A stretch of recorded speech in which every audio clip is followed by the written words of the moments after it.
So hey guys, welcome back to my new video. और आज की इस वाली वीडियो को स्टार्ट करने से पहले मैं एक ही बात बोलना चाहूंगा, इस वीडियो को बनाने में काफी ज्यादा मेहनत लगा है, तो तुम इस वीडियो को बिल्कुल एंड तक जरूर देखना। और मैं इस बात की गारंटी ले सकता हूँ कि तुम्हें ये वीडियो बहुत ज्यादा पसंद आने वाली है, तो इसलिए इस वीडियो को लाइक करके आराम से देखो। और सबसे इंपॉर्टेंट, कमेंट में अपना ओपिनियन देना ना भूलना। तो चलो वीडियो को फटाफट से कर लेते हैं शुरू। कहानी शुरू होती है हमारे मेन कैरेक्टर दिखाते हुए, जो कि अपने फोन में कुछ देख रहा होता है। क्रोम नहीं देख रहा होता है, वो फोन में इतना गुस्सा होता है कि वो एक बंदे से टकरा जाता है। जो बंदा गुस्से में आके हमारे मेन कैरेक्टर को दो चार गाली देता है, लेकिन हमारा मेन कैरेक्टर अच्छे बच्चे की तरह माफी मांग के वहां से चला जाता है और अब अपनी लाइफ को कोस रहा होता है और सोच रहा होता है काश मैं इस दुनिया में अकेला होता। हमारे मेन कैरेक्टर के इतने कहने की देर ही थी कि यहाँ पर एक बहुत बड़ी सी येलो कलर की लाइटनिंग आके डायरेक्ट बिल्डिंगों से टकराती है, जिसके वजह से चारों तरफ कियोस छा जाता है, कारें उड़ने लगती हैं। यहाँ पे लोग समझ पाते हैं कि क्या हो रहा है, तभी एक और लाइटनिंग बोल्ट बिल्डिंग के ऊपर गिरता है, जिससे बहुत सारे लोगों की मौत हो जाती है। और ये सब अभी काफी नहीं था कि आसमान से बहुत सारे लाइटनिंग बोल्ट और गिरने लगते हैं। लोग अपनी जान बचाने के लिए भाग रहे हैं और उसमें हमारा मेन कैरेक्टर भी है। तभी वो एक लड़की को देखता है और उसे अपनी ओर बुलाता है। मतलब लोग मर रहे हैं और बंदे को चाहिए सेटिंग बाजी। लेकिन तभी एक एम्बुलेंस आके लड़की के ऊपर सीधा गिर जाती है और लड़की की डेथ ऑन द स्पॉट हो जाती है। मतलब एम्बुलेंस को लोगों की जान बचाते हुए देखा है, लेकिन पहली बार किसी की जान लेते हुए देखा है। और इधर हमारा हीरो रो रहा है और भागे जा रहा है और सोच रहे कहीं सपना तो नहीं। और तभी उसको सपने से जगाने के लिए उसके सामने एक बड़ा सा ट्रक आ जाता है और हीरो पहले ही एपिसोड में मर जाए उससे पहले ही हमारा हीरो किसी और वर्ल्ड के अंदर टेलीपोर्ट हो जाता है और उस जगह पे भी लाइटनिंग बोल्ट गिर रहे होते हैं। और एक्चुअली में हमारा मेन कैरेक्टर ही ये लाइटनिंग बोल्ट होता है और वो यहाँ पर सबसे पहले अपनी आंखें खोल के बोलता है, यार मैं नंगा क्यों हूँ। और वो अभी शॉक में होता है, लेकिन उसका शॉक 2x हो जाता है जब वो आसमान में देखता है। वहाँ वो क्या देखता है, वहाँ पर लायन देखते हैं जो कि उड़ रहे होते हैं और साथ में देखता है दो चंदा मामा, जिसको देखकर वो बिल्कुल शॉक में चला जाता है। और तभी उसे एक आवाज आती है, फिर वो खड़ा होके देखता है, उसे एक मिलता है सरप्राइज जाइंट बियर। पर वो जाइंट बियर हीरो को खा पाता उससे पहले ही एक भेड़ियों का झुंड आके उसके ऊपर अटैक कर देता है। फिर हमारा सीन शिफ्ट हो जाता है एक डॉक्टर के पास, जो कि बोल रहा था तुम कह रहे हो कि तुम जब आंख अपने खोले तो तुम एक ऐसे जगह पे थे जहाँ पर जाइंट बियर और काफी सारे मॉन्स्टर और दो चांद थे। और वो अपने डायरी में कुछ लिख भी रहा होता है। और हीरो की स्टोरी ने डॉक्टर को सोचने में मजबूर कर दिया कि तुम ऐसी खतरनाक जगह से तो वापस कैसे आए, लेकिन हीरो कुछ भी नहीं बोलता। फिर हम एक छोटा सा फ्लैशबैक देखते हैं जिसमें जाइंट बियर को वुल्फ का ग्रुप खा रहा होता है और हमारे हीरो की ये सब देखकर फटी पड़ी है। लेकिन तभी एक छोटा सा वुल्फ हमारे मेन कैरेक्टर के पीछे आता है, जिसे देखकर हीरो की बिल्कुल फट जाती है और वो बिल्कुल जान लगा के भागता है। लेकिन तभी सिस्टम से आवाज आती है कि उसका स्टेमिना 1% से इंक्रीज हो गया है, जिसे सुनकर हीरो बिल्कुल कंफ्यूज हो जाता है और इसी कंफ्यूजन में एक पत्थर से टकरा के वो पहाड़ों से नीचे गिर जाता है। वो बच तो जाता है, लेकिन वो सोचता है ये अजीब सी आवाज कहाँ से आई थी। फिर वो इधर उधर देखता है और उसे कुछ फ्रूट्स दिखाई देते हैं, जिन्हें देखकर उसके मुंह में पानी आ जाता है। लेकिन फिर वो सोचता है क्या ये फ्रूट्स खाने में सेफ भी है या फिर नहीं। लेकिन तभी उसकी नजर कुछ चींटियों पे जाता है जो कि उस फ्रूट्स को खा रहे होते हैं। फिर वो समझ जाता है कि ये फ्रूट्स खाने लायक हैं, तो वो अपना ज्यादा दिमाग ना लगाते हुए उस फ्रूट्स को खा लेता है। तभी उसे झाड़ियों से एक अजीब सी आवाज आती है। देन एक जाइंट स्नेक हमारे मेन कैरेक्टर के ऊपर अटैक कर देता है, लेकिन वो जाइंट स्नेक हमारे मेन कैरेक्टर को खा पाता, लेकिन उससे पहले ही उस स्नेक के ऊपर एक जाइंट मेंढक अटैक कर देता है और उसे खा जाता है। ये तो फूड चेन बिल्कुल उल्टा ही हो गया, जिसे देखकर हीरो भी लाइक ये जगह सच में अजीब है। ऐसे ही करते करते कुछ टाइम गुजर जाता है और उसे इस जगह पर रहते हुए 67 दिन बीत चुके हैं और साथ ही वो भेड़ियों का झुंड अभी भी उसका पीछा कर रहा है, जिसे देखकर हमारे हीरो की फटी पड़ी है और वो सोच रहा था कि मुझे थोड़ा ध्यान देना पड़ेगा वरना ये मुझे कभी भी खत्म कर सकते हैं। और एक तरीके से देखा जाए तो भेड़ियों से ज्यादा खतरनाक चीजें इस वर्ल्ड के अंदर हैं, तो इसे जल्दी से एक सेफ जगह ढूंढनी पड़ेगी। फिर एक और टाइम स्किप आता है और अब इसे इस जगह पर रहते हुए 1 साल हो चुके हैं और हमारा हीरो केला तोड़ने का ट्राई कर रहा है, जो कि उसके साइज के डबल है और मुझे समझ नहीं आ रहा कि ये इतना बड़ा झेल कैसे पाएगा। और तभी सिस्टम से आवाज आता है उसके स्ट्रेंथ भी लेवल 1 से इंक्रीज हो गया है, जो कि देखने में ही लग रहा है कुछ ज्यादा ही मस्कुलर हो चुका है और इसके पास बाहर जाने का कोई रास्ता नहीं है, तो इस जगह पर ही ये ढलने का कोशिश करता है और साथ में ही ये भेड़ियों का झुंड इसका पीछा छोड़ने का नाम नहीं ले रहे। पर तभी उसे एक अजीब सी आवाज आती है। ऊपर देखने में पता चलता है कि ये आवाज एक किंग कॉन्ग की है, सस्ते किंग कॉन्ग की। वो हमारे हीरो पर एक तगड़ा पंच मारता है, लेकिन हमारा हीरो इजीली उसको डॉज कर देता है। और इस सस्ते किंग कॉन्ग की अकल थोड़ी सी घुटने में होती है, क्योंकि वो उसी डाली पर जाके खड़ा हो जाता है जिस पर उसने सुपर पंच मारा होता है। इस वजह से वो डाली टूट जाती है और वो डायरेक्ट नीचे की तरफ गिरने लगता है। और इस सस्ते किंग कॉन्ग के गिरने का इम्पैक्ट इतना ज्यादा होता है कि हमारा क्यूट सा भेड़िया उसके इम्पैक्ट से दूर फेंका जाता है और उसके पैर में चोट भी लग जाता है। लेकिन ये भेड़िया हमारे हीरो जितना डरपोक और कमजोर नहीं है और वो सस्ते किंग कॉन्ग को चैलेंज कर देता है, जिससे किंग कॉन्ग गुस्सा और एक सुपर पंच देकर मारता है। देन वो क्यूट भेड़िया फिर से हवा में उड़ जाता है और तभी हमारा हीरो पीछे से आता है और किंग कॉन्ग की आंख ही फोड़ देता है। और किंग कॉन्ग भी लाइक हमारे हीरो को पकड़ता है और एक टॉय के तरह उठा के फेंक देता है और हीरो पेड़ से जाकर भिड़ जाता है। और इसके बाद वो किंग कॉन्ग हमारे मेन कैरेक्टर के ऊपर अटैक करने के लिए बढ़ता है। लेकिन तभी सीन कट हो जाता है और हम उस डॉक्टर को देखते हैं जो पूछता है, क्या तुमने सचमुच ये सब कुछ किया था? फिर हीरो कहता है कि मैं लड़ाई से भाग नहीं सकता था और ये कोई सल्यूशन भी नहीं था और मैं जहाँ कहीं भी जाता वहाँ का रूलर मेरी लेने के पीछे पड़ा होता। सीन वापस आता है जहाँ पर हमारा मेन कैरेक्टर घायल होता है और सस्ता किंग कॉन्ग अटैक करने के लिए बिल्कुल रेडी होता है। और जैसे अटैक करने वाला होता है वहीं पर अचानक से बहुत सारे भेड़िया आ जाते हैं बीच में और हमारे मेन कैरेक्टर की जान बचा लेते हैं और उस सस्ते किंग कॉन्ग को खा जाते हैं। और इसी के साथ हमारा मेन कैरेक्टर की आंखें बंद हो जाती है, वो बेहोश हो जाता है और वो सोचने लगता है कि यही उसका एंड है। लेकिन ये सारे के सारे भेड़िया हमारे मेन कैरेक्टर के ऊपर अटैक नहीं करते। वो सोचते हैं कि हमारे बंदे ने इस क्यूट से भेड़िए को बचाया है और असल में वो क्यूट भेड़िया इस रेड फॉक्स ग्रुप का लीडर का बेटा है। और इसके बाद एक और टाइम स्किप आता है और हमारे हीरो को यहाँ पर रहते हुए 2 साल बीत चुके हैं। वो भेड़ियों के ग्रुप के साथ रहता था, उन्हीं के साथ खेलता था, उन्हीं के साथ खाता था, उन्हीं के ट्रेनिंग करता था, उन्हीं के साथ घूमता था।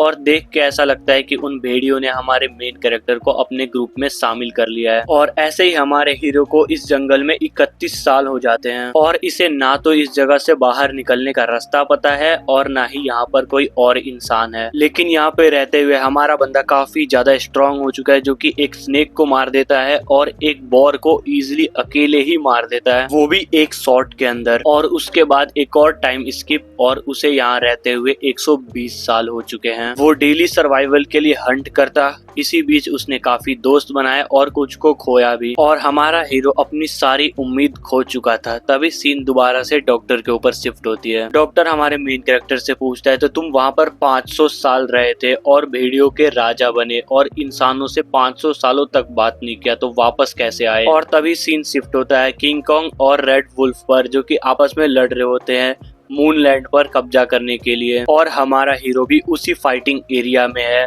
और वो एक किंग कॉन्ग के ऊपर अटैक कर रहा है, लेकिन वो तभी फिर से टेलीपोर्ट हो जाता है, वो भी अर्थ पर। फिर हमारा सीन शिफ्ट होता है और हमें दिखाया जाता है एक लड़की को जो कि 2 लोगों के साथ कहीं जा रही होती है और वो अपने फोन में देख रही होती है रेडियो वेव सिग्नल्स को। और तभी उसे कुछ अजीब सा लगता है क्योंकि डायमेंशनल एनर्जी 4 से बाहर थी। और तभी दूसरा बंदा बोलता है, जल्दी से पोर्टल कंट्रोल टीम को मैसेज भेजो। जैसे ही वो लड़की मैसेज सेंड करती है उसके सामने एक पोर्टल खुल जाता है, जिसे देखकर वो डर जाती है और यहाँ से भागना शुरू कर देती है। और एक सोल्जर की इतनी फट जाती है कि उसकी पैंट ही गीली हो जाती है, लेकिन लड़की फाइट के लिए रेडी हो जाती है और कहती है, मैं तुम्हें कुछ टाइम दूंगी, उतने में तुम यहाँ से भाग जाना। इतने में ही वो दूसरा ऑफिसर इमरजेंसी टीम को मैसेज कर देता है हेल्प के लिए। पर तभी पोर्टल से एक ह्यूमन की परछाई निकलती है, जिसको देखकर जो लड़की अभी पहले बाहुबली बन रही थी वो अब बिल्कुल भी हिल नहीं पा रही होती है। और जो बंदा पोर्टल से निकलता है वो होता है हमारा हीरो, जो कि एक डेडलिस्ट लुक के साथ बाहर आता है, लेकिन बाहर आते के साथ बेहोश। पर ऑफिसर भी लाइक एक और इंसान पोर्टल से बाहर आ गया। और इस तरफ ये लड़की सोच रही होती है, इस बंदे के आने से इतनी ज्यादा प्रेशर निकला जो मैंने आज तक बहुत ज्यादा ही खतरनाक डंजन के अंदर बॉस के अंदर से भी महसूस नहीं किया। और अब सीन आता है प्रेजेंट में, जो कि डॉक्टर बोलता है थैंक यू और कहता है तुम्हारी गवाही और मेडिकल रिपोर्ट ये सारे हंटर के साथ शेयर किया जाएगा और अब तुम काफी हेल्दी लग रहे हो, तो तुम्हें अब जल्दी ही छुट्टी मिल जाएगी। और बंदा भी डॉक्टर को थैंक यू बोलता है क्योंकि उसने 1000 सालों के बाद किसी इंसान से बात किया, इसके लिए थैंक यू तो बनता ही है। हमारे मेन कैरेक्टर से डॉक्टर भी बोलता है, तुमने हमारे साथ एक वैल्यूएबल कहानी शेयर की है, तो हमें थैंक यू तुम्हें बोलना चाहिए। ये बोलकर डॉक्टर चला जाता है और सोचता है ये पेशेंट सच में इंटरेस्टिंग है और इसने जो कहानी सुनाई इससे ये एक अच्छा नोवेलिस्ट बन सकता है। मतलब समझ रहे हो, डॉक्टर को उसकी बात पर यकीन ही नहीं हुआ। फिर सीन सीधा जाता है अवेकनर ब्यूरो पर। वहाँ पर हमें दिखाया जाता है उसी लड़की को जो उस पोर्टल के पास होती है जहाँ पर हमारा मेन कैरेक्टर निकला था। और वो लड़की हमारे मेन कैरेक्टर के कार्ड को देखने के बाद बोलती है कि ये कैसे हो सकता है। फिर ये बंदा बोलता है क्या जो है सही है। फिर ये लड़की बताती है कि इसमें लिखा है कि वो बंदा एक एफ रैंकर है। तो ये बुड्ढा भी लाइक हाँ वो एक एफ रैंकर ही है, ये बहुत ज्यादा अलग ही पेशेंट है। अगर ये एक ई रैंकर होता तो इसको थोड़े बहुत एडवांटेज भी मिल जाते हैं। ये लड़की उस कार्ड को देखते हुए बोलती है ये कैसे हो सकता है कि वो एक एफ रैंकर है। अगर वो एक एफ रैंकर है तो वो एक मामूली इंसान हुआ, तो वो कैसे उस पोर्टल से बाहर आ सकता है। तो बुड्ढा बताता है हो सकता है कि वो एक लकी बंदा हो। और वो बुड्ढा इस लड़की को उसका रिपोर्ट भी दिखाता है जिसमें लिखा होता है ये एक PTSD का पेशेंट है जो रिटर्नर्स को कभी कभार हो जाता है। और साथ में उसमें ये भी लिखा होता है कि ये एक वुल्फ की तरह बिहेव कर रहा है। और उस लड़की को अभी भी बिलीव नहीं हो रहा था, तो वो पूछती है क्या ये सच में उसी बंदे का रिपोर्ट है। तो ये बुड्ढा बोलता है हो सकता है कि वो एक एफ रैंकर ना हो क्योंकि वो एक रिटर्नर है, तो हमें उसे उसी तरीके से ट्रीट करना पड़ेगा। फिर ये लड़की बोलती है मैं सारे डॉक्यूमेंट खुद जाके उसको दूंगी क्योंकि इस लड़की को खुद चेक करना होता है। फिर सीन जाता है हमारे हीरो पर जिसको अर्थ पर आए हुए पूरे 2 हफ्ते हो चुके थे। पहले वो धरती पर आने के लिए तड़प रहा था, लेकिन जब से वो धरती पर आया है तब से वो अजीब सा फील कर रहा है। और कमेंट में जरूर बताना इस सीरीज को मुझे आगे बढ़ाना चाहिए या फिर नहीं। और हाँ, वीडियो को लाइक और चैनल को सब्सक्राइब करके एंजॉय करो वीडियो। तभी एक नर्स रूम में आती है और बोलती है खाना खाने का टाइम हो चुका है, जिसे देखकर हमारे हीरो के पेट में चूहे कूदते हैं। इसके बाद हमारे मेन कैरेक्टर को काफी ज्यादा इन्फॉर्मेशन मिलती है। इसको ऐसा लग रहा था कि वो 1000 सालों तक उस प्लेनेट पे रहा है, जिस वजह से यहाँ पर आएगा तो इसकी फैमिली फ्रेंड सारे के सारे मारे जा चुके होंगे। लेकिन ऐसा कुछ भी नहीं था, ये बस यहाँ पर 10 साल बीता है, वहाँ 1000 यहाँ पे 10। और यहाँ पे इसको पता चलता है कि उसकी मम्मी और पापा उसी दिन डंजन ब्रेक में मारे जा चुके थे, लेकिन इसका भाई अभी भी जिंदा है। ये पढ़ते इसका मत्था बिल्कुल फिरक जाता है। वो यहाँ से डायरेक्ट गेट खोल के बाहर भाग जाता है और सबसे बोलता है मुझे उस टकले डॉक्टर से मिलना है। वहां पहुंचते हीरो टकले से बोलता है कि मेरा भाई अभी भी जिंदा है और मुझे उसको ढूंढना है, तो जल्दी से मेरे रिलीज फॉर्म पे साइन करो। लेकिन टकला भी बोलता है मुझे नहीं लगता कि आप अभी सोसाइटी में जाने के लिए पूरी तरीके से रेडी हो, तो बेटर होगा कि आप जब तक वेट करो जब तक हम तुम्हारे भाई को ढूंढ ना ले। लेकिन हमारा मेन कैरेक्टर भी लाइक अबे टकले मैं तेरी कोई परमिशन लेने यहाँ पर नहीं आया। हीरो को इतने ज्यादा गुस्सा में देखकर डॉक्टर भी उसको जाने के लिए परमिशन दे देता है, लेकिन एक कंडीशन पर, जो कंडीशन अभी हमें भी नहीं बताया जाता है। फिर हमें दिखाया जाता है सारे के सारे लोग बाहर आ जाते हैं, यानी कि हमारा मेन कैरेक्टर टकला और टकले की एक असिस्टेंट। टकला हमारे मेन कैरेक्टर को गाड़ी में बैठा देता है और ड्राइवर से बोलता है ये अभी अच्छी तरीके से रिकवर नहीं हुआ, तो इसको गाड़ी थोड़ा स्लो चला के इसके डेस्टिनेशन पे पहुंचा दो। इसके बाद टकले की असिस्टेंट पूछती है वैसे डॉक्टर आपने उसकी इतनी ज्यादा मदद की, उसको कपड़े दिए, उसके हॉस्पिटल का बिल भरा और तो और उसे अपने पैसे से टैक्सी भी करवाई। इतना तो एफ रैंक हंटर को कोई हंटर एसोसिएशन भी नहीं करेगा, तो आपने उसको इतनी ज्यादा फैसिलिटीज क्यों दी। फिर टकला बताता है कि उसको हमारे हीरो से स्टोरी सुननी थी जो कि उसने अभी आधी ही सुनी है। और ये सुनकर वो नर्स शॉक हो जाती है और टकला बोलता है क्या तुम किसी को बुला सकती हो जो ये डोर फिक्स कर सके। तो नर्स बताती है मैंने पहले ही इन्फॉर्म कर दिया कोई आता ही होगा इसको ठीक करने के लिए, लेकिन ऐसा किसने किया। फिर हमें पता चलता है इसके पीछे हमारा मेन कैरेक्टर होता है। इसका टकला अपने रूम के अंदर आके बैठता है और सोच रहा होता है कि बहुत दिनों बाद मैंने कोई ऐसा पेशेंट देखा है, ये मेरे लाइफ का दूसरा पेशेंट है जो कि इतनी ज्यादा पावर रखता है। इसके बाद यहाँ से सीन शिफ्ट होता है एक टैक्सी में जो कि ट्रैफिक में फंसी होती है।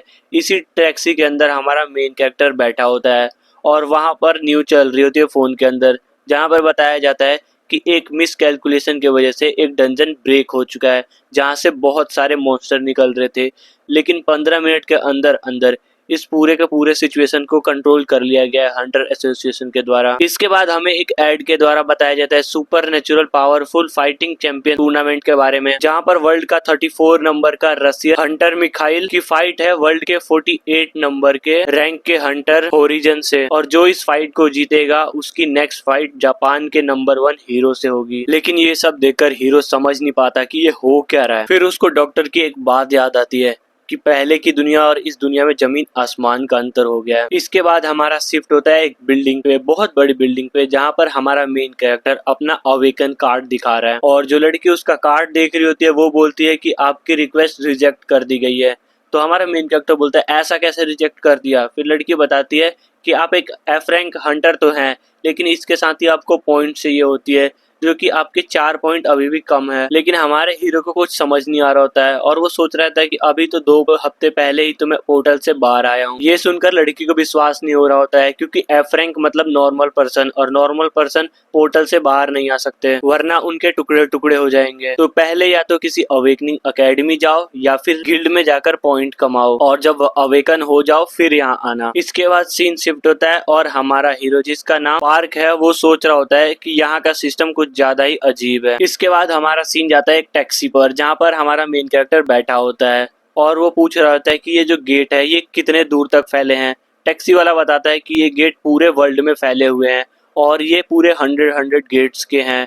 फिर हमारा मेन कैरेक्टर भी लाइक मुझे वो ऐप चाहिए। इसके थोड़ी देर बाद वो अपनी डेस्टिनेशन पे पहुंच जाता है, जो कि है सियोन गेट एरिया 27। इसके बाद हमारा मेन कैरेक्टर बिल्डिंग की तरफ जाने लगता है, जिसपे बड़े अक्षरों में लिखा होता है 27। फिर वहां जाने पर 2 ऑफिसर्स उसको रोक लेते हैं और पूछते हैं कि तुम यहाँ पर करने क्या आए हो। तो हमारा मेन कैरेक्टर बोलता है मुझे हंटिंग करनी है। तो वो बोलता है मुझे हंटिंग आईडी दिखाओ। हमारे मेन कैरेक्टर के पास हंटिंग आईडी नहीं होती है। तो सोल्जर्स बोलते हैं कि हम सिविलियंस को अंदर जाने की परमिशन नहीं दे सकते। लेकिन तभी एक बहुत बड़े धमाके की आवाज आती है। उस तरफ देखने में पता चलता है कि एक कार बहुत तेजी से आ रही होती है।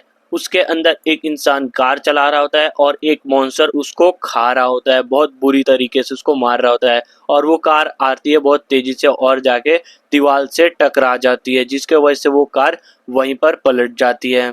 और इसी के साथ सारे के सारे सोल्जर बिल्कुल रेडी हो जाते हैं और एक बंदा हेल्प के लिए भी कॉल पे बोल देता है कि सब तैयार रहना। एंड इसके बाद ये सारे देखते हैं कि वो मॉन्स्टर बाहर निकलता है। जैसे ही वो मॉन्स्टर शीशे को तोड़ के बाहर निकलता है, सारे सोल्जर उसके ऊपर गोली चलाने लगते हैं, उसके चीथड़े उड़ा देते हैं। इसके बाद एक ऑफिसर पूछता है जो अभी सिविलियन आया था वो कहाँ पर गया। तो दूसरा ऑफिसर जवाब देता है कि लगता है कि वो सिविलियन यहाँ से मॉन्स्टर को देखने की वजह से डर के भाग चुका है। इसके बाद दिखाया जाए 27 नंबर एरिया के अंदर, जहाँ पर हमारा मेन कैरेक्टर अंदर घुस चुका है बाहर भागने के बजाय, और यहाँ पर वो मॉन्स्टर से फाइट करना शुरू भी कर चुका होता है। और मॉन्स्टर को मारते वक्त इसको काफी सारे नोटिफिकेशन आ रहे होते हैं और हमारे बंदे को कुछ भी समझ नहीं आ रहा होता है कि ये सब कुछ हो क्या रहा है। जब तक इसको कुछ समझ आता तभी गॉगलिन्स इसके ऊपर अटैक कर देते हैं, लेकिन हमारा हीरो भी लाइक इन सभी को बिल्कुल इजीली खत्म कर देता है। लेकिन तभी एक और विंडो पॉपअप होती है जिसमें लिखा होता है क्लास विंडो दिखाने में एरर हो रहा है। फिर इसे याद आता है कि जब वो जंगल में रहता था तब पर भी सिस्टम की आवाज आती थी, पर इसे यकीन नहीं हो रहा होता है कि ये सिस्टम अर्थ पर भी काम कर रहा है। उसे लगता है कि उसका स्टेट अभी लोअर है, इसीलिए ये सिस्टम पूरी तरीके से काम नहीं कर रहा। लेकिन तभी उसके सामने एक और नई विंडो आती है अचीवमेंट शॉप की, और वो क्यूरियस होकर उसे चेक करता है। फिर इसे पता चलता है कि इसे इनबिल्ड एक शॉप मिलता है जिसका यूज करके वो कहीं पर भी कुछ भी खरीद सकता है। और इसके पास अभी 7 एवोल्यूशन पॉइंट है, यानी अचीवमेंट पॉइंट है। और यहाँ पर शॉप में पानी और खाने के लिए कुछ ऑप्शन है जो कि कुछ खास नहीं है। लेकिन तभी उसको कोई पपी के रोने की आवाज आती है। फिर वो पीछे की तरफ देखता है, एक पपी अपने मम्मी को जगाने का ट्राई कर रही होती है, जिसको देखकर हमें पता लग रहा है कि उसके पूरे बॉडी से खून निकले जा रहा है। तो हमारा मेन कैरेक्टर उनके पास जाता है और उस बने हुए पपी की बॉडी को टच करके पता करता है कि इसको थोड़ा बहुत पॉइजन दिया गया है और ये जल्द ही मरने वाली है। और हमें देखकर ऐसा फील हो रहा होता है कि वो मरा हुआ डॉगी ऐसा बोलना चाहता है हमारे मेन कैरेक्टर से कि मेरे पपी का ध्यान रखना। इसके बाद वो मर जाती है। फिर हमारा मेन कैरेक्टर अपने पॉकेट से निकाल के खाना पपी को कुछ खाने के लिए देता है एंड उसका चल जाता है गॉब्लिन्स के बॉडी को काउंट करने के लिए, जो कि टोटल 7 होते हैं। इसके बाद नेक्स्ट मॉर्निंग हो जाती है और हमारा मेन कैरेक्टर ने उस डॉग मम्मी के लिए ग्रेवयार्ड भी बनाया होता है और जो पपी डॉग है उसको सहला रहा होता है, यानी कि पेट कर रहा होता है। एंड इसके बाद हमारा सीन शिफ्ट होता है एरिया 27 के गेट पर, जहाँ पर बहुत ज्यादा हैवी ट्रैफिक होती है और सारे के सारे लोग हॉर्न बजाए जा रहे होते हैं और पूछ रहे होते हैं कि इतनी ज्यादा ट्रैफिक क्यों लगी है। लेकिन तभी उन सबके मुंह खुले रह जाते हैं जब वो पीछे मुड़ के देखते हैं कि हमारा मेन कैरेक्टर काफी सारे ज़ॉम्बीज को, मॉन्स्टर्स को अपने पीठ पर लाद के ला रहा है। सबकी आंखें फटी की फटी रह जाती है कि इस बंदे ने अकेले इतने सारे ज़ॉम्बीज को कैसे मार लिया। इसके बाद हमारा बंदा उन ज़ॉम्बीज की बॉडी को बेचने के लिए जाता है और उसे मिलते हैं टोटल 2.1 मिलियन वॉन, और उनमें सबसे वैल्यूएबल आइटम था ब्लड स्टोन, जो ज़ॉम्बीज के हार्ट के अंदर होता है और इनके अंदर जितनी एनर्जी स्टोर होगी उनकी प्राइस उतनी ही हाई होगी। और हमारे हीरो के पास कोई बैंक अकाउंट ना होने की वजह से वो लड़की हमारे हीरे को पूरा पैसा कैश में पे करती है और हमारा हीरो भी लाइक अगर मैं एक हंटर बन जाऊंगा तो कितने कम टाइम में मैं एक अमीर बंदा बन जाऊंगा। इसके बाद सीन जाता है एक रैंडम कन्वीनियंट स्टोर पर, जहाँ पर दो बंदे आपस में बात कर रहे होते हैं। काउंटर वाला बंदा खुश होता है कि ब्लैक बंदे को जॉब मिल गई है और वो उसके बच्चे के लिए एक चॉकलेट भी देता है। इसके बाद ब्लैक जैकेट वाला बंदा चॉकलेट ले लेता है और अपने ट्रक को चलाते हुए यहाँ से चला जाता है गाना गाते हुए। थोड़ी देर में अपने घर पे पहुंच जाता है, तभी उसके पीछे से आवाज आता है पार्क जिनहू। फिर हमें समझ आता है ये हमारे मेन कैरेक्टर के भाई है, लेकिन उसे हमारे हीरो ने आवाज नहीं लगाई होती है। उसे कुछ लोग आके डायरेक्ट बिना किसी रीजन, बिना किसी बात के पंच मार देते हैं और उसे पकड़कर अपने साथ ले जाते हैं। और इन्हें देखकर पता लग रहा है कि ये लोन शार्क वाले बंदे हैं, जिन्हें इस बंदे से पैसा चाहिए। जिन्हों उन्हें 2.4 मिलियन वॉन देता है, जो इस महीने के प्रिंसिपल और इंटरेस्ट के हिसाब से काफी होते हैं। लेकिन ये कमीड़ा बंदा ऐसे नहीं छोड़ने वाला था। वो बोलता है 160 का तो प्रिंसिपल और 120 लेट एंट्रेंस फी वो कौन देगा, और हम जो तेरे 4 दिन से चक्कर लगा रहे हैं उसकी फीस कौन देगा। और ये सुनकर जिन्हू रोता है और बोलता है मुझे माफ कर दो, मुझे बस 3 दिन का टाइम दे दो, मैं आपके सारे पैसे दे दूंगा। लेकिन ये कमीड़ा बंदा उसे बेल्ट की जोर के दे के मारता है। लेकिन जैसे ही कुछ बोलने वाला था तभी दूर से एक आवाज आती है जो कि जिन्हू को आवाज लगा रही होती है। और जैसे ही जिन्हू पीछे मुड़ के देखता है, उसको देखने को मिलता है हमारा हीरो यानी उसका भाई, बिल्कुल डेडली मोड के अंदर। और जिन्हों उसे देखकर समझ जाता है कि ये तो मेरा भाई सूहो है। फिर हमारा बंदा उसके पास जाता है और पूछता है तू जुन्हो है ना। फिर हमें एक छोटा सा फ्लैशबैक दिखाया जाता है जिसमें स्कूल के बंदे जुन्हो को पीट रहे होते हैं। उसके थोड़ी देर बाद सुन्हो भी वहाँ पर आ जाता है। जुन्हो सुन्हो को देखकर उससे हेल्प मांगता है, लेकिन सुन्हो उसको बिल्कुल इग्नोर ही कर देता है। वो जुन्हो को अकेला छोड़ के चला जाता है। हमारे हीरो ने जुन्हो की कभी भी हेल्प नहीं की, चाहे जो भी सिचुएशन हो। तभी ब्रेकिंग न्यूज आती है कि पूरी कंट्री में कई सारे एक्सप्लोजन हो रहे हैं और साथ ही कई सारे रेड पोर्टल अपीयर हो गए, जिनसे कई सारे मॉन्स्टर बाहर आ रहे हैं। जुन्हो भी घर में बैठ के ये सब देख रहा होता है, लेकिन तभी उसे डोरबेल की आवाज आती है। वो दौड़ के गेट के पास जाता है, सोचता है कि वो उसकी मॉम होगी, लेकिन डोर खोलने में पता चलता है कि वो उसके नेबर हैं और वो उसको बताते हैं कि वो उसके पेरेंट्स से कांटेक्ट नहीं कर पा रहे हैं और उसके भाई के बारे में पूछते हैं कि वो कहाँ पर है। लेकिन तभी एक तगड़ा एक्सप्लोजन होता है और कई सारे मॉन्स्टर बिल्डिंग के बाहर अपीयर हो जाते हैं। यहाँ तक कि एक जाइंट आइज जुन्हो को देख रहा होता है, लेकिन सेकंडों में गायब भी हो जाता है। इसके बाद टाइम प्रेजेंट में आता है, जहाँ पर हमारा हीरो काफी खुश है अपने भाई को देखकर और बोलता है तू पहले से काफी बड़ा हो गया है। और इधर जुन्हो को लगता था कि उसका भाई मर गया है, लेकिन आखिर जिंदा कैसे बचा। लेकिन तभी एक कमीड़ा बंदा बीच में इंटरप्ट करता है और बोलता है क्या ये तू श्योर है कि ये तेरा बड़ा भाई है। लेकिन हमारा हीरो इसका सर पकड़ता है और एज अ टॉय दूर फेंक देता है। ये सब देखकर जुन्हो बिल्कुल शॉक में जाता है और जो गुंडे के दोस्त थे वो भी बिल्कुल शॉक हो जाते हैं। फिर हमारा हीरो अपने भाई से पूछता है क्या वो ठीक है, उसे ज्यादा दर्द तो नहीं हो रहा। तो जुन्हो बोलता है कि हाँ वो बिल्कुल ठीक है। लेकिन तभी दूसरा गुंडा हमारे हीरो के फेस पर लात दे के मारता है, लेकिन उससे हमारे हीरो को कोई भी फर्क नहीं पड़ता। उल्टा उस गुंडे का पैर ही टूट जाता है। वो काफी ज्यादा आवाज लगाने लगता है, चीखने लगता है। ये देखकर उस तीसरे बंदे की तो बिल्कुल हालत ही खराब हो जाती है। एक तरह से बोला तो पैंट गीली हो जाती है। लेकिन तभी हमारा हीरो बोलता है चल इधर आ, जिसको देखकर उस बंदे की और ज्यादा फटने लगती है कि अब तो मैं गया। और बोलता है यार मैंने तो कुछ किया भी नहीं, मैंने तुम्हारे भाई को हाथ भी नहीं लगाया, मैं तो बस बचाने वाला था तुम्हारे भाई को। पर हमारा हीरो बोलता है चल इधर आ और ये पैसे लेकर जा, और इसके बाद यहाँ से फुट ले। एंड इसके बाद हीरो और उसका भाई यहाँ से चले जाते हैं। इसके बाद ये दोनों घर पहुंचते हैं। वहां पर एक बूढ़ी औरत जुन्हो से पूछते है क्या ये तुम्हारा सच में भाई है। तो जुन्हो बताता है कि हाँ ये मेरा भाई है और ये काफी ज्यादा अभी ठीक है और पावरफुल भी है।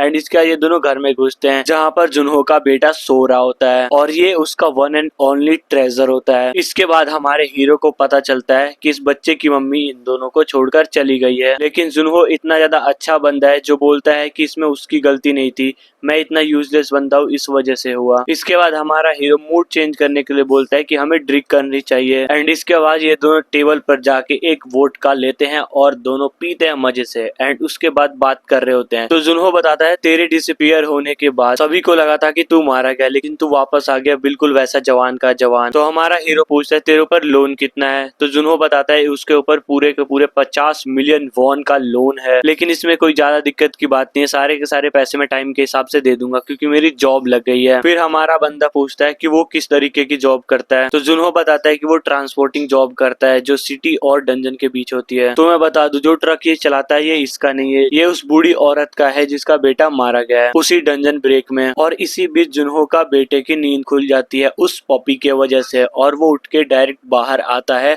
और पापा के गोद में बैठ के पूछता है कि ये अंकल कौन है। देन जुनहो उसे बताता है ये उसके अंकल हैं। फिर वो छोटा लड़का हमारे मेन कैरेक्टर से पूछता है कि क्या मैं पपी के साथ खेल सकता हूँ, तो हमारा मेन कैरेक्टर स्माइल के साथ हाँ बोल देता है।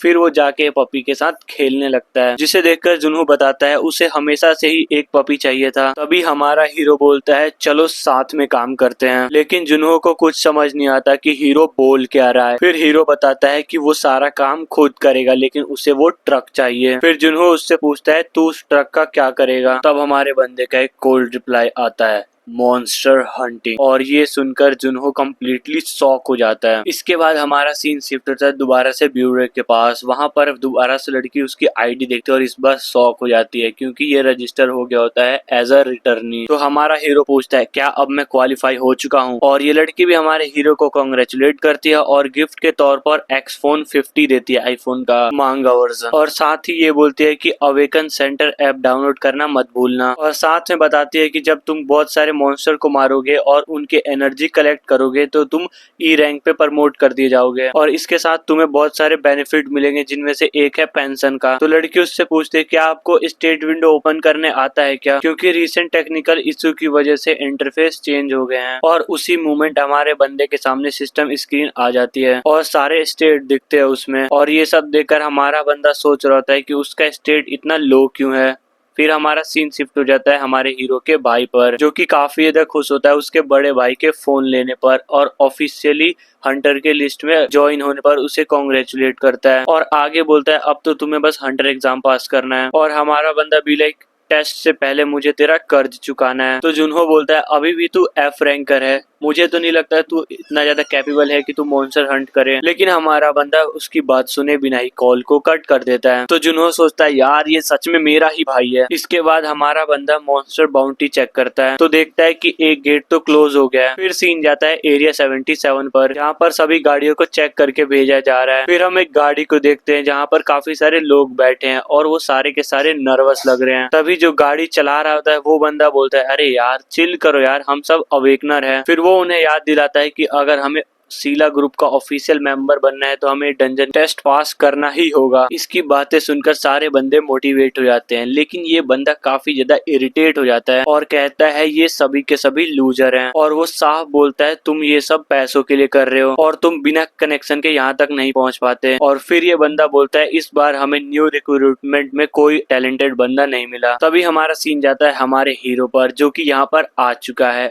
और तभी उससे एक सोल्जर बोलता है अपना रिटर्निंग कार्ड यहाँ पर डालो। और जैसे ही वो अपना आईडी कार्ड उस मशीन में डालता है तो वैसे ही सोल्जर को उसकी सारी डिटेल मिल जाती है, और जाते वक्त उसे वार्न करता है कि तुम्हारे लिए फीड लिमिटेड है तो कभी भी डंजन के अंदर एंटर मत करना। और हमारा बंदा जाने लगता है। तभी पीछे से कार में बंदे सोच रहे होते ये कौन है जो बिना वेपन और टूल के ऐसे ही अंदर जा रहा है, ये पागल वागल तो नहीं है। तभी वो अपने पास बैठे बंदे से बोलता है इसका पीछा करो। लेकिन जैसे ये फील्ड के अंदर पहुंचते हैं हमारा हीरो इनके आंखों के सामने से गायब। इन्हें समझ नहीं आ रहा होता है कि वो अचानक से यहाँ से कैसे चला गया, लेकिन ये बंदा समझ जाता है कि हमारे हीरो में कुछ ना कुछ स्पेशल बात है। उन्हें हमारा बंदा इसलिए नहीं दिखा क्योंकि हमारा बंदा बहुत तेज स्पीड में आगे निकल गया था और वो आगे जाके थक जाता है। फिर बोलता है ये है मेरी बॉडी की स्टेट, मैं कितना कमजोर हूँ भाई। इसलिए वो सोचता है कि अब वो फिर से ट्रेनिंग स्टार्ट करेगा, पर तभी उसे एक आवाज आती है जो कि एकदम शॉर्ट फाइट जैसी होती है। लेकिन वो जैसे ही वहाँ पहुँचता है तो वो देखता है कि कुछ हंटर को कुछ बुरे लोगों ने घेर कर रखा हुआ है, और हमारा बंदा समझ जाता है कि उन हंटर ने हार मान ली है और वो लड़ने के बारे में बिल्कुल नहीं सोच रहे। पर तभी एक आदमी कार से बाहर आता है और पूछता है कि इतना टाइम क्यों लग रहा है इन लोगों को संभालने में, देखने में मुझे शायद ये इस बुरी गैंग का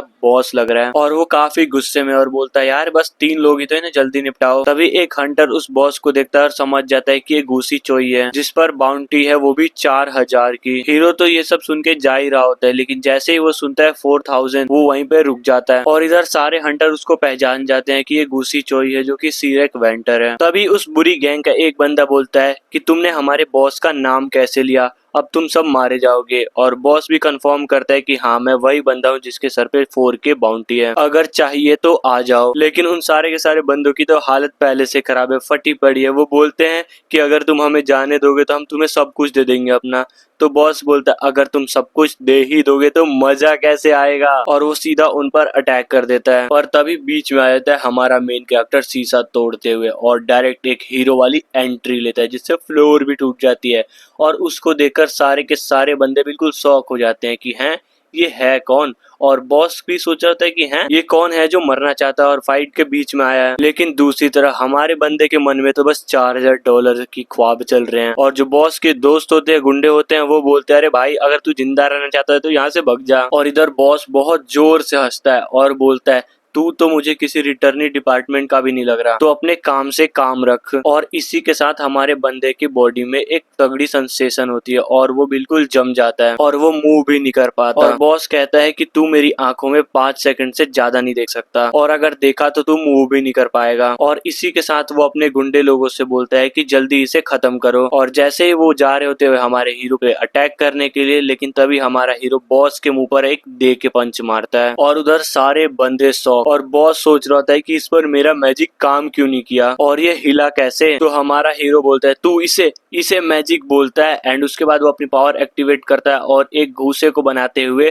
उसके ऊपर मारने जाता है। लेकिन बॉस उस अटैक को डॉज कर लेता है और अपनी छोटी सी तलवार से हीरो पर अटैक ही करने वाला होता है। लेकिन हमारा बंदा उससे डबल स्मार्ट है, वो उसे एक लात ही देकर मारता है। और जैसे ही बॉस खड़े होने की कोशिश करता है वैसे ही उसको मिलता है एक सुपर पंच। उसके बाद तो हमारा हीरो रुकता ही नहीं और लिटरली एक हाथ से उस बॉस को फेंक देता है। हंटरों को तो यकीन नहीं हो रहा था कि ये सब हो क्या रहा है, इतना खतरनाक बंदा इस दुनिया में। फिर हमारा हीरो उन बंदों से मजे लेने के लिए बोलता है क्या तुम भी मुझसे फाइट करोगे। और वो गुंडे भी लाइक नहीं भैया हमारी बस की कहाँ आपसे फाइट करने की, और वो सरेंडर कर देते हैं। फिर वो उन गुंडों से पूछता है कि क्या तुम लोगों के ऊपर भी इस गुंडे जैसी बाउंटी है क्या। फिर गुंडे बताते हैं कि हमारी कोई भी बाउंटी नहीं होती, हमारा बॉस ही था जिसके सर पे बाउंटी थी और वो हमें डरा धमका के काम कराता था। अगर आप उन्हें ले जाओगे तो आपको बहुत सारे पैसे मिल जाएंगे। और इधर उस बॉस को अपने लोगों की बातें सुनकर रोना आ रहा है और बॉस बोलता है मैंने तुम लोगों को खिलाया पिलाया और तुम लोग मुझसे ही गद्दारी कर रहे हो। और उधर वो गुंडे भी कम नहीं है, वो बोलते हैं चुप कर, तुझ जैसे को तो जेल में होना चाहिए। तो हीरो बोलता है अच्छा तो तुम लोगों का कोई भी यूज नहीं है। पर तभी पीछे वाले हंटर बताते हैं कि ये सब क्रिमिनल है, अगर तुम इन सबको लेकर जाओगे तो तुम्हें कोई ना कोई रिवॉर्ड पक्का मिलेगा। और ये सुनकर उन हंटर की हालत देखो, वो बोलते हैं यार हम तो भैया एकदम यूजलेस एकदम बेकार हैं। तो हीरो पूछता है तो हम इन सबको लेकर कैसे जाएंगे। तो हंटर बताते हैं हमारे पास कार है। फिर उन गुंडे लोगों को मार मार कर कार की डिग्गी में फिट कर देता है। उसके बाद एक हंटर हीरो को थैंक यू बोलता है और बोलता है कि मुझे समझ नहीं आ रहा कि हम आपका एहसान कैसे उतारेंगे। बाकी हंटर भी बोलते हैं कि तुमने हमारी जान बचाई है, तुम हमारे लिए एक तरीके से भगवान हो। लेकिन उनकी बातें सुनकर हमारा बंदा थोड़ा इरिटेट हो जाता है। एक हंटर से वो उसकी स्किल पूछता है तो वो हमारे हीरो से बताता है उसके पास स्वॉर्डमैनशिप, ट्रैकिंग और हंटिंग की स्किल है। और ये सुनकर हमारा बंदा शॉक कि तेरे पास 3 स्किल है। फिर हंटर बताता है कि मेरी अवेकनिंग स्वॉर्डमैनशिप से हुई थी, लेकिन मैंने स्किल बुक के मदद से ट्रैकिंग और हंटिंग सीख ली। तब हीरो को समझ आता है कि स्किल बुक से भी मैजिक सीख सकते हैं। तो वो सोचता है कि मुझे भी किसी तरीके की कॉम्बैट स्किल सीखनी चाहिए। पर तभी थोड़ी देर बाद उनके एरिया के आसपास एक पोर्टल ओपन हो जाता है। तो हंटर उसे बताता है ये सबसे लोअर लेवल की डंजन है, ई लेवल की, और पहले हम यही जाने वाले थे। तो हमारा हीरो क्यूरियस होके बोलता है अगर मेरे पे हंटिंग लाइसेंस होता तो मैं जरूर जाके एक बार चेक करता। इसकी बात सुनकर हंटर टेंशन में आ जाता है कि अभी तक तुम्हारे पास हंटिंग लाइसेंस नहीं है। फिर हमें एक छोटा सा कॉन्टेस्ट मिलता है कि जब भी एक पोर्टल ओपन होती है तो सबसे पहले उसे मिलिट्री हैंडल करती है। फिर जो हंटर को मॉन्स्टर मिलते हैं वो बस उसके स्कार होते हैं। और जो एक्सपीरियंस तुम्हें इन लो लेवल फील्ड में मिलता है जहाँ लेवल 1 के डंजन ओपन होते हैं वो केवल ई रैंक तक का होता है। और अगर तुम्हें सच में पावर गेन करनी है तो तुम्हें लेवल 2 डंजन में ही जाना चाहिए। लेकिन इन सब के बावजूद भी हंटर को ये समझ में नहीं आ रहा कि इस बंदे के पास लेवल 1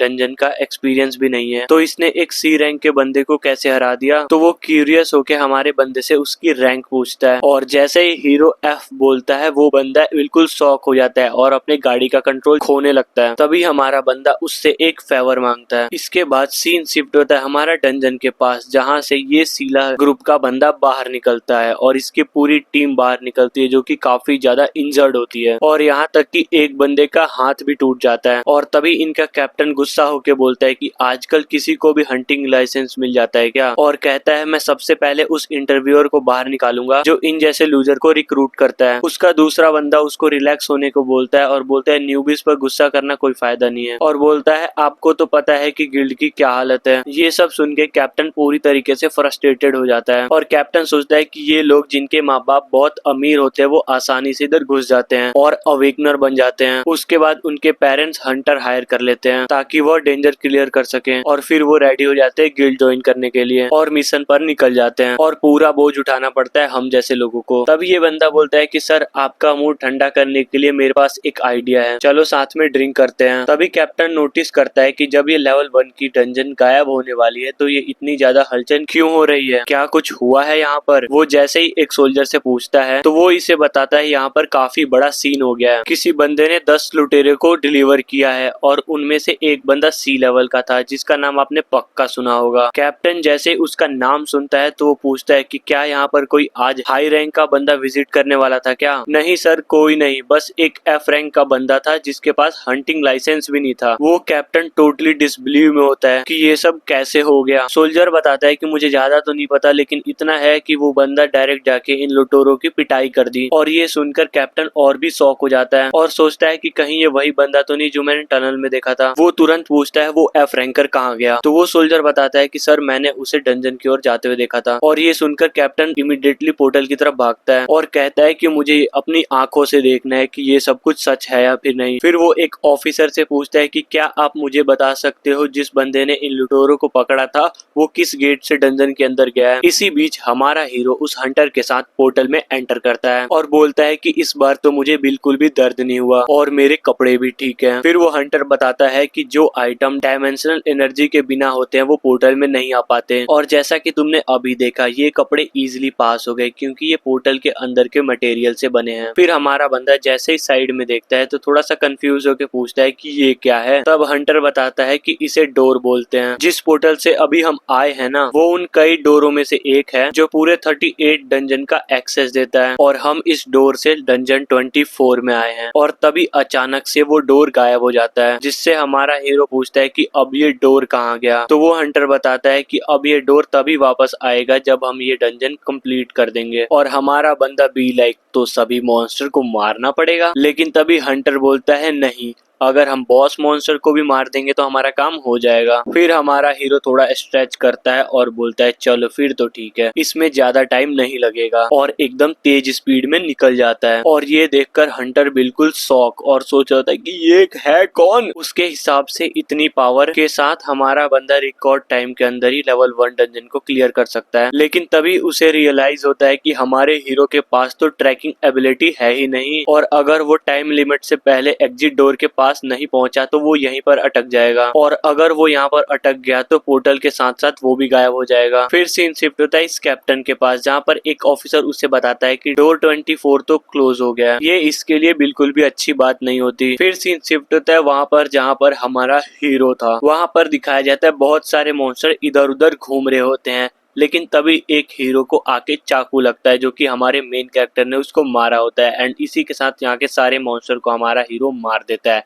एंड उसके बाद उसके अंदर से कोर निकालने लगता है और बोलता है कि 3 मॉन्स्टर को मारने के बाद मुझे बस एक ब्लड क्रिस्टल मिला है, पर उसके लिए सबसे इम्पोर्टेंट चीज है लेवल अप करना। और इसी बीच ये हंटर भी वहाँ पर आ जाता है और इतने सारे मॉन्स्टर की डेड बॉडी देखकर सोचता है कि ये बंदा है क्या बे, और फिर वो अपनी ट्रैकिंग एबिलिटी यूज करता है और हमारे बंदे की लोकेशन ढूंढ निकालता है। और इधर हमारा हीरो अपने स्टेट चेक कर रहा होता है और कहता है मेरे पास 102 अचीवमेंट पॉइंट है जिससे वो 2 एबिलिटीज बाय कर सकता है, एंड उसके बाद वो बीस्ट टेमिंग एबिलिटी बाय कर लेता है। लेकिन तभी 2 मॉन्स्टर उसकी तरफ चार्ज करते हैं, लेकिन हमारा बंदा इजीली उनके टुकड़े टुकड़े कर देता है और उन्हें हरा देता है। और तभी उसे सिस्टम नोटिफाई करता है कि उसकी परफॉर्मेंस 545 हो गई है। देखने में लग रहा है कि सिस्टम डाटा कलेक्ट करने की कोशिश कर कर रहा है। तभी नोटिफिकेशन आती है कि हमारा हीरो लेवल 2 पर पहुंच गया है और वो काफी खुश हो जाता है क्योंकि उसके स्टेट एक्सपेक्टेड तरीके से बढ़ गए थे और इसी एक्साइटमेंट के साथ वो और 100 पॉइंट यूज कर लेता है और एक ट्री स्पिरिट एबिलिटी खरीद लेता है। और वो जैसे ही ट्री स्पिरिट को समन होने के लिए बोलता है, एक लाइट पूरे एरिया में फैल जाती है और एक ग्रीन स्पिरिट कह लो, एक परी कह लो, उसके सामने आ जाती है। हमारा हीरो सरप्राइज होके कहता है कि ये तो वही है ना जिसको इसने जंगल में सबसे पहली बार देखा था, और तब तो उसे लगा था कि ये एक फायरफ्लाई होगी। फिर हमारा हीरो उस स्पिरिट को ऑर्डर देता है कि जाओ मिसिंग गॉगलिन्स को ढूंढो। उसके बाद वो ट्री स्पिरिट हमारे हीरो के ऑर्डर पे वहां से निकल जाती है और मॉन्स्टर्स को ढूंढने लगती है। फिर हमारे हीरो को पता चलता है कि वो ट्री स्पिरिट जंगल के पेड़ों से मेमोरी कलेक्ट करके हमारे हीरो के माइंड में डाल रही है, पर अभी भी ये प्रोसेस काफी स्लो है, शायद उसका लेवल अभी कम है इसलिए। तभी वो अपना स्टेटस विंडो और एबिलिटी एनालाइज करता है और तब उसे पता चलता है कि अब उसके पास दो एबिलिटी है, एक सर्चिंग की तो दूसरी ट्रैकिंग की, और वो खुशी से दोनों एबिलिटी ले लेता है और वो तुरंत अपना हाथ जमीन पे रखता है और सर्चिंग एबिलिटी एक्टिवेट कर देता है। और उसे जो इन्फॉर्मेशन मिलती है वो होती है मरे हुए गॉगलिन्स की, जो कि उसी ने मारे होते हैं। पर तभी उसे एक अजीब सी प्रेजेंस फील होती है और वो समझ जाता है कि ये कोई गॉगलिन्स तो नहीं है। वो जैसे ही वहां भाग कर जाके देखता है तो क्या देखता है कि एक गॉगलिन उसके हंटर दोस्त को मारने वाला है। तो वो उस हंटर से बोलता है कि तुम यहाँ पर क्या कर रहे हो, जब मैंने तुम्हें बोला था कि सारे गॉगलिन्स मैं मारूंगा। और वो हंटर भी लाइक, भाई मैं हंट नहीं कर रहा, यहाँ मैं खुद हंट होने वाला हूँ, तो सिर्फ खड़ा मत रह, मेरी हेल्प भी कर। फिर हमारा हीरो उस गॉगलिन बस पर जंप कर देता है लेकिन वो इजिली बच जाता है। लेकिन जैसे ही गॉगलिन बस थोड़ा सा स्टेबल होने का कोशिश करता है, लेकिन तभी हमारा हीरो वहां पर आके उसके छाती में चाकू घोंप देता है। तभी सिस्टम नोटिफाई करता है कि उसका लेवल अप हो गया है और साथ ही उसको 120 अचीवमेंट पॉइंट मिल जाते हैं। और ये हंटर जो हमारे हीरो को देख रहा होता है वो टोटली अमेज हो जाता है उसकी एबिलिटी देखकर। उसके कुछ देर बाद दोनों पोर्टल से बाहर आ जाते हैं और ये पहले वाला मिलिट्री ग्रुप उनको देख रहा होता है। और तभी एक मिलिट्री बंदा बोलता है कि यही वही बंदा है ना जिसने उस बाउंटी वाले को पकड़ा था, और बोलता है कि कैप्टन खांग ने बोला था कि ये बंदा अगर वापस आ जाए तो मुझे कांटेक्ट करना। लेकिन जैसे ही दूसरा बंदा इनके डंजन क्लियर का टाइम देखता है वो बिल्कुल शॉक हो जाता है। उसे बिल्कुल भी यकीन नहीं हो रहा था कि इन दोनों ने इतने कम टाइम में डंजन क्लियर कर दिया। और इसी बीच ये हंटर लड़का बोलता है कि मुझे अब अपनी टीम के पास वापस जाना है, मैं आपसे बाद में कांटेक्ट जरूर करूंगा। और हमारा पार्क भी कहता है ठीक है, मैं सारे कपड़े वेयर हाउस में छोड़ जाऊंगा। फिर हमारा सीन शिफ्ट हो जाता है और अब हमारा बंदा एक अलग जगह पर होता है और वो जैसे ही गेट खोल के अंदर जाता है तो उससे मिलता है ये कैप्टन और वो पूछता है तुम्हारा नाम ही सुहो है, और सुहो भी लाइक तू है कौन। फिर वो कैप्टन अपना इंट्रोडक्शन देता है कि मैं खांग हूँ, 27 कॉम्बैट टीम का कैप्टन सीला ग्रुप से, क्या मुझे तुम्हारे कुछ मिनट उधार मिल सकते हैं। बाद में वो दोनों किसी रेस्टोरेंट में बैठकर बात कर रहे होते हैं। कैप्टन हमारे हीरो को इनवाइट करता है कि वो उसका ग्रुप ज्वाइन कर ले, हम तुम्हें ग्रो करने के लिए एक परफेक्ट इन्वायरमेंट देंगे। लेकिन हमारा हीरो भी लाइक मुझे इन सब चीजों में कोई इंटरेस्ट नहीं है। ये सुनकर कैप्टन इरिटेट हो जाता है और सोचता है आखिरकार इस बंदे को प्रॉब्लम क्या है, इसने कुछ भी सोचा ही नहीं और गिल्ड ज्वाइन करने से मना ही कर दिया। और वो पूछता है अगर तू ऑलरेडी किसी ग्रुप से एसोसिएट है तो हम ऑफिशियली ऑफर भेज सकते हैं। फिर हमारा बंदा बोलता है मैं किसी भी गिल्ड में नहीं। फिर कैप्टन उसे बताता है कि हमारे गिल्ड की रैंक 4 है और तुम्हें ये समझने चाहिए कि हमारे बीच और टॉप के बीच में कोई ज्यादा फर्क नहीं है। और हमारा हीरो भी लाइक बात वो नहीं है, मुझे किसी के अंडर काम करना पसंद नहीं है। इसके बाद एक छोटा सा टाइम स्किप आता है और अब हमारा बंदा घर पहुंच चुका है और कहता है लगता है वो लोग अभी तक वापस नहीं आए। फिर वो छत पर जाके थोड़ा सा आराम करने लगता है और धूप लेने लगता है। तभी ये दादी भी वहाँ पर कपड़े सुखाने के लिए आ जाती है। अब अपनी दादी को सब कुछ अकेला करते हुए देखकर हमारा हीरो उनकी हेल्प करने के लिए जाता है, जहाँ दादी उससे पूछती है तू इतना यंग कैसे दिखता है, क्या तेरी एज उल्टी बह रही है। देन हमारा हीरो सेज मैं उम्र में आपसे कई गुना ज्यादा बड़ा हूँ। फिर दादी थोड़ा इमोशनल होकर बोलती है कि आजकल मॉन्स्टर कहीं से भी निकल आ रहे हैं और किसी को भी मार दे रहे हैं। इतना सब होने के बाद यंग दिखना कोई सरप्राइज वाली बात तो नहीं है। मैंने सुना तुम्हें यहाँ से गायब हुए 10 साल हो गए और तुमने अपने भाई को भी नहीं देखा था। और देखो अपने फैमिली का ध्यान रखना और दोबारा अपने फैमिली का दिल मत तोड़ना। ये सुन के हमारा बंदा भी लाइक दादी टेंशन मत लो, मुझे कुछ नहीं होने वाला। इसके थोड़ी देर बाद हमारे हीरो का भाई और उसका छोटा बेटा आ जाता है एंड इसके बाद हमारा हीरो हीरो उतने भाई को 50 मिलियन वॉन देता है और बोलता है जा अपना कर्जा चुका दे और जल्दी आना, हमें साथ में डिनर भी करना है। ये देखकर उसका भाई इमोशनल हो जाता है और बोलता है कि मुझे समझ नहीं आ रहा कि मैं आपका एहसान कैसे चुकाऊंगा, लेकिन सुनहो बोलता है कि ज्यादा इमोशनल मत हो, बस जा और सब कुछ संभाल लेना। उसके भाई के आंखों में आंसू आ जाते हैं और वो वहाँ से चला जाता है। पर तभी हमारा हीरो अपने भाई को आवाज लगाता है और बोलता है आते समय कुछ खाने को भी ले आना। उसके बाद हमारा बंदा वहीं बैठा हुआ है और अपने भतीजे का ख्याल रख रहा है। पर तभी एकदम से एक सिस्टम स्क्रीन पॉपअप होती है और लिखा होता है कि टारगेट उसको फॉलो कर रहा है, अब उसका एक नाम दो। फिर हमारा बंदा सोच रहा है कि इस डॉग का अब मैं क्या नाम रखूं। तभी उसका भतीजा उसको नाम सजेस्ट करता है कि इसका नाम बेकुकू रखो और हमारे बंदे को भी ये नाम अच्छा लगता है और वो इस डॉगी का नाम बेकुकू रख देता है। उसके बाद काफी टाइम हो जाता है लेकिन जुनू आता ही नहीं और उसके बच्चे को भी जोरों से भूख लग रही है लेकिन जुनू का कोई अता पता ही नहीं। तभी हमारे हीरो को अपने भाई का ट्रक दिखता है तो सोचता है चलो मेरा भाई सेफली घर तो आ गया। उसके थोड़ी देर बाद जैसे हमारा हीरो और उसका भतीजा ट्रक के पास जाते हैं तो वो शॉक हो जाते हैं क्योंकि हमारे हीरो का भाई पूरे खून से लथपथ है। तब सुहो जुनहो से पूछता है कि तुम्हारे साथ ऐसा किसने किया। जिसके थोड़ी देर बाद हमारा सीन जाता है एक बिल्डिंग के ऊपर जिसके अंदर कुछ लोग कार्ड गेम खेल रहे होते हैं। वो आपस में उसी चैंपियन मैच के बारे में बात कर रहे होते हैं जहाँ पे मिखाइल और होरिजन लड़ने वाले हैं और उन दोनों फाइट पर बैट लगाने की बात चल रही है यहाँ पर। तभी दरवाजे के बाहर से जोर जोर से आवाज आती है और इनका बॉस लिटरली काफी फ्रस्ट्रेटेड हो जाता है और पूछता है ये आवाजें किस चीज की हैं, चेक करो जाकर। और दो बंदे जैसे ही जाते हैं चेक करने के लिए कि क्या सीन है तभी दरवाजा खुलता है और एक बंदा दिखता है जो पूरा खून से सना हुआ होता है और तभी एक हाथ उसके सर पर आता है और उसे खींचकर बाहर ले जाता है। ये देखकर सारे बंदे शॉक हो जाते हैं कि ये सब कुछ हो क्या रहा है। पर तभी एक डेडली आइज दरवाजे से दिखती है और वहीं से पूरा कांड शुरू हो जाता है। फिर हमारा हीरो उन सभी बंदों को इतनी बुरी तरीके से मारता है कि किसी का आधा फेस ही कट जा रहा है, किसी के खून निकले जा रहे हैं, किसी को जमीन में पटक के मार रहा है, किसी के डेस्क मार रहा है तो कोई यहाँ पर भीख मांग रहा है। लेकिन हमारा हीरो बिल्कुल भी शांत होने का नाम नहीं ले रहा और उनके बॉस की तो फटी पड़ी है कि यार ये बंदा है कौन। तभी उसका सेक्रेटरी बोलता है कि शायद ये एक रिटर्नी है जो कि अब अवेक हो चुका है। पर तभी हमारा हीरो एक टेबल उठा के उनकी तरफ फेंक देता है और टेबल पर चढ़ के पूछता है क्या तेरा ही नाम किम है। वो बॉस इरिटेट होके बोलता है हाँ मैं ही हूँ किम, पर तू कौन है। फिर हमारा हीरो कोल्ड वे में बोलता है मैं वो हूँ जो जुनू का कर्जा लौटाने आया है। लेकिन वो बॉस भी लाइक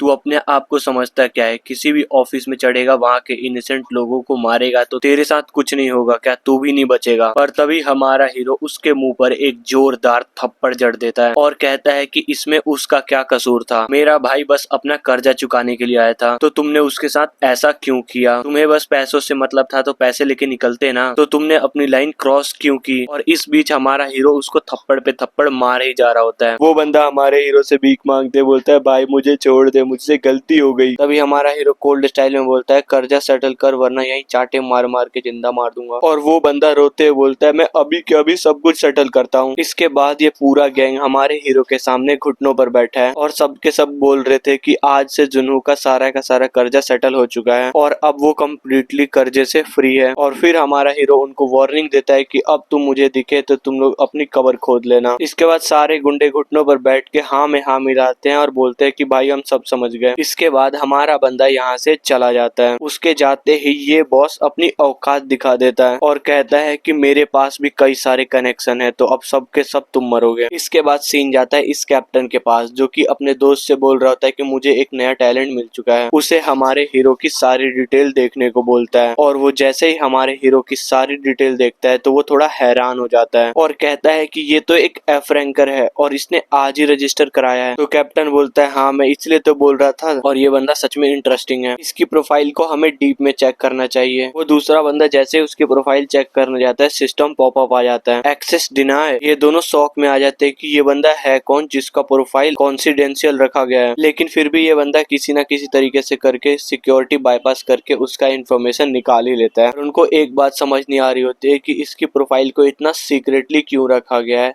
और फिर वो चेक करते हैं कि हमारे हीरो ने किसी भी गिल्ड को अभी तक ज्वाइन नहीं किया और उन्हें लगता है कि इसके पीछे शायद कोई और ही कहानी है। लेकिन जैसे ही ये बंदा हमारे हीरो की एबिलिटीज चेक करता है तो वो थोड़ा सा शॉक हो जाता है। वो बोलता है मैटेरियलाइजेशन, ब्रेड और वाटर ये सब क्या है। और कैप्टन से बोलता है क्या उसने ब्रेड और वाटर से उस सी लेवल वाले बंदे को पकड़ा था। फिर वो बोलता है इसकी स्टेट को देखो ये 10 साल से मिसिंग था इसलिए ये पूरी सिचुएशन काफी अजीब लग रही है। फिर वो बोलता है कहीं ये कोई स्पेशल एजेंट तो नहीं है। फिर वो कैप्टन बोलता है मैं तो बस इसकी पावर को ही देख रहा था, मुझे कभी नहीं लगा था कि ये कोई इंटेलिजेंस ब्यूरो का बंदा भी हो सकता है। फिर ये बंदा बोलता है मेरा सजेशन सिंपल सा है, इस बंदे को रिक्रूट करने का प्लान ड्रॉप ही कर दो। और बोलता है मैं 100% श्योर हूँ ये गवर्नमेंट का आदमी है। फिर वो दोनों मूड हल्का करने के लिए कॉफी पीने जाते हैं, जहाँ पर ये कैप्टन उस बंदे से बोलता है प्लीज इस बंदे पर नजर रखना। लेकिन इसके बाद सीन शिफ्ट होता है और हमें एक हॉस्पिटल दिखाया जाता है, जहाँ पर हमारा बंदा अपने भाई से मिलने के लिए आता है और उसे होश में और जगा हुआ देखकर काफी खुश होता है। और यहाँ तक कि हमारा बंदा उसके लिए खूब सारा खाना भी लेकर आया था ताकि वो ज्यादा खाए और जल्दी से ठीक हो जाए। फिर हमारा हीरो पूछता है अब तू कैसा फील कर रहा है। फिर जुनहो बताता है कि ये कल मेरी बैंडेज भी उतार देंगे। फिर जुनहो एक्साइटेड होके बोलता है कि अगर यार तू पास हो गया तो तुझे कोई भी गिल्ड इनवाइट कर लेगी, इतना अच्छा होगा ये सब। लेकिन हमारे बंदे के दिमाग में कुछ और ही चल रहा होता है और वो सोचता है कि मैं जंगल का किंग था, मैं किसी और के नीचे काम नहीं कर सकता। और जुनहो बताता है कि तू एक काम कर सकता है, किसी हाई रैंकिंग गिल्ड को ज्वाइन कर ले। लेकिन हमारा बंदा भी लाइक मुझे किसी भी गिल्ड की जरूरत नहीं है, मैं खुद की गिल्ड बनाऊंगा। ये सुनकर जुनहो भी लाइक क्या तू सच में अपनी खुद की गिल्ड बनाने वाला है। उसके बाद सीन जाता है अवेकनर ब्यूरो पर, जहाँ पर ये लड़की कहीं जा रही होती है। लेकिन तभी उसका बॉस उसे पीछे से आवाज लगाता है और कहता है कि तू इतने दिनों से कहाँ गायब थी। और वो उसे डांट रहा होता है कि तेरे एरिया में 2 ब्रिजेस हो चुके हैं और अगर कल का पोर्टल होता तो पूरा शहर बर्बाद हो जाता। पर वो लड़की इरिटेट होते हुए बोलती है कि आप लोग मेरे बिना कोई काम कर नहीं सकते हो क्या। पर वो डायरेक्टर रिक्वेस्ट करता है कि देख बहन, पोर्टल डिपार्टमेंट का मैनेजर सुबह से मेरा दिमाग खराब कर रहा है, तो मेरी थोड़ी हेल्प कर दे, तू अपना टैलेंट वेस्ट क्यों कर रही है। पर वो लड़की उसको टोन मारते हुए कहती है मेरा दिमाग तो कहीं और रहता है ना। पर तभी वो डायरेक्टर उसके हाथ में एक पेपर पकड़ा देता है और बोलता है कि बकवास बंद करो और इसे पढ़ लो। वो लड़की पेपर देखकर शॉक हो जाती है, उसे लग रहा था कि अब थोड़ा सा उसे ब्रेक मिलेगा, पर उसे तो मैनुअल लेबर पर भेज दिया गया है। फिर वो डायरेक्टर बोलता है तू अकेली नहीं है, और भी वहाँ पर लोग हैं और तेरे लिए तो ये पहली बार नहीं है।